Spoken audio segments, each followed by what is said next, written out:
Alhamdulillahil karimir rahman, 'allamal Qur'an, khalaqal insan, 'allamahul bayan. Asyhadu an la ilaha illallah wa asyhadu anna Muhammadar Rasulullah la nabiyya ba'dah.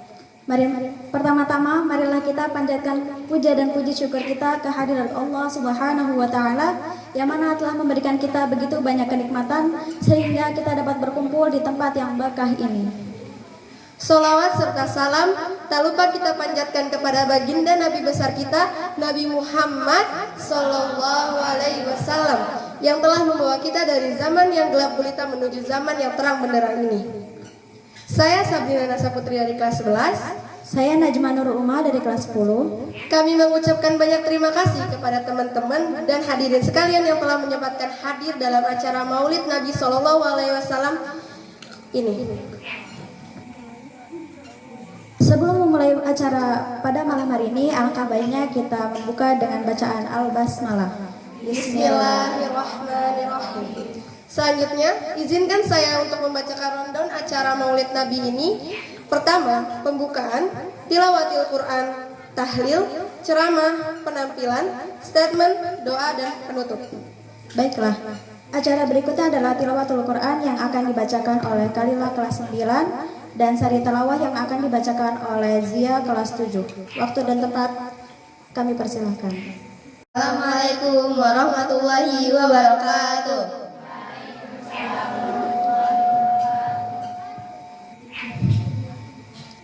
A'udzu billahi minasyaitonir rajim.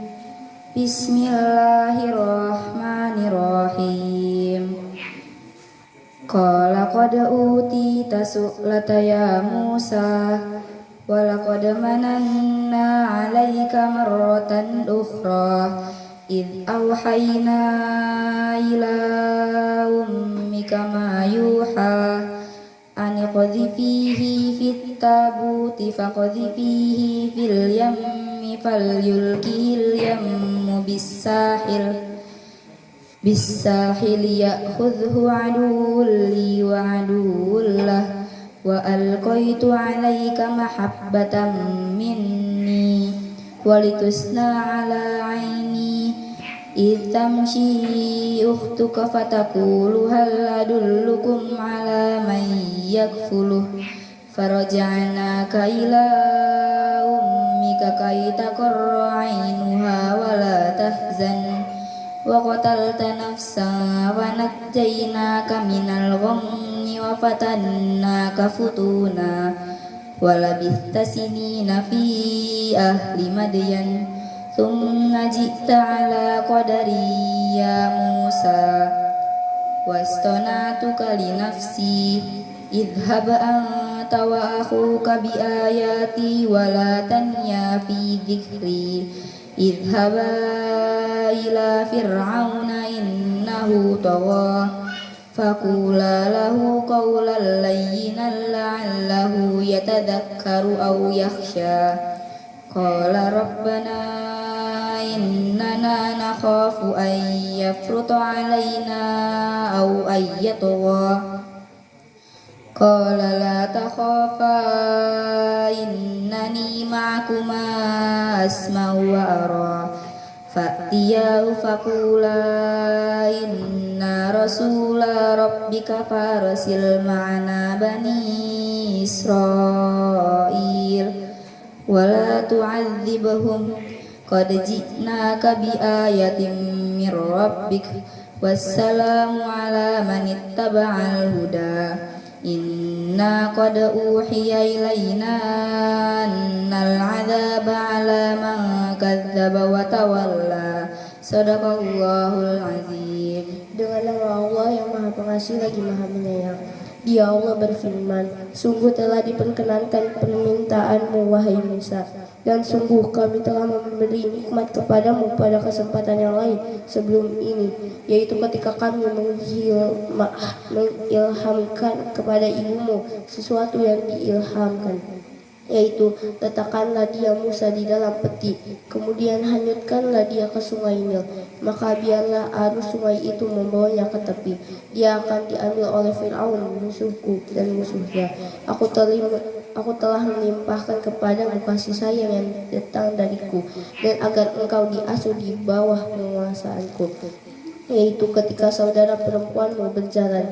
Lalu dia berkata kepada keluarga Firaun, bolehkah saya menunjukkan kepadamu orang yang akan memeliharanya?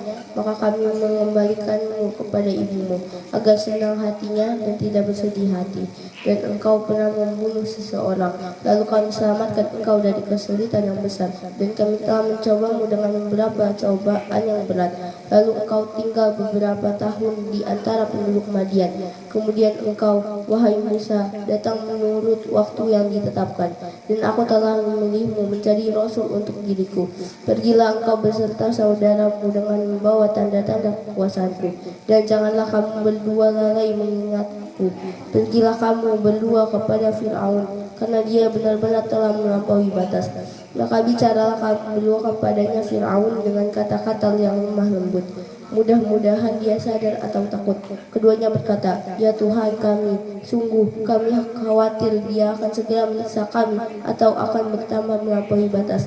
Dia Allah berfirman, janganlah kamu berdua khawatir, sesungguhnya aku bersama kamu berdua, aku mendengar dan melihat. Maka pergilah kamu berdua kepadanya Fir'aun dan katakanlah, sungguh kami berdua adalah utusan Tuhanmu, maka lepaskanlah Bani Israel bersama kami, dan janganlah engkau menyiksa mereka. Sungguh kami datang kepadamu dengan membawa bukti atas kerasulan kami dari Tuhanmu, dan keselamatan itu dilimpahkan kepada orang yang mengikuti petunjuk. Sungguh telah diwahyukan kepada kami bahwa siksa itu ditimpakan pada siapapun yang mendustakan ajaran yang kami bawa dan berpaling tidak mempedulikannya.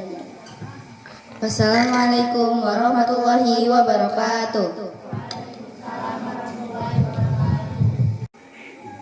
Sadaqallahul azim, sadaqallahul azim. Semoga yang membaca dan yang mendengar mendapatkan limpahan pahala dari Allah Subhanahu wa taala. Amin, amin, Allahumma amin. Selanjutnya adalah tahlil yang akan dibawakan oleh Ustadz Rusdi dan Ustadz Ridwan. Waktu dan tempat tafadhol masykurah.